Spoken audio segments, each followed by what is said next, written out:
De retour sur notre test Lilou, j'espère que vous allez bien. Voici le 12e jour de ce test. Donc ouverture américaine pas très virulente, on était plutôt assez calme pour une fois sur les marchés. Ça s'est accéléré après, mais en début d'ouverture, ça n'a pas été terrible. Ça n'a pas été terrible, donc je me suis pas pris la tête. J'ai fait carrément du scalp. Je préfère quand c'est comme ça faire du scalp quand c'est un petit peu plus calme. Ça me permet, voilà, de ne pas prendre trop de risques, de sortir rapidement et de prendre les gains que j'ai besoin. D'accord. Donc c'est pas super passionnant ce que je vais vous raconter. Je vais juste peut-être avancer un peu la vidéo. Comme ça. Voilà. La vidéo. Donc là j'ai pris un trade, ça passe. 15 balles dans la balance.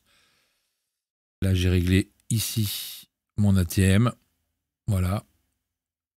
Avec 2 micro-lots. Le stop toujours assez loin pour pouvoir laisser respirer le marché.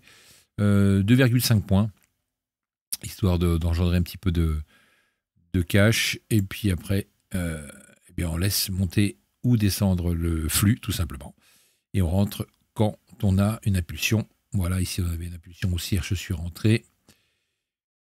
Ça reste assez basique. Donc il y a des jours où on peut faire du trading sur des niveaux.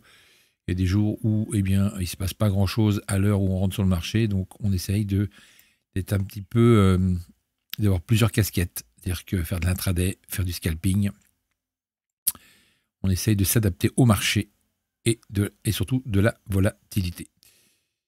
Cette journée s'est plutôt bien passée. Tous les cas, 96 $. J'ai fait d'autres scalps également sur les autres comptes perso, mais j'ai également fait un gros trade à 2000 $ pour... j'avais laissé monter du coup depuis le matin et j'ai réussi à faire un joli trade. Ok.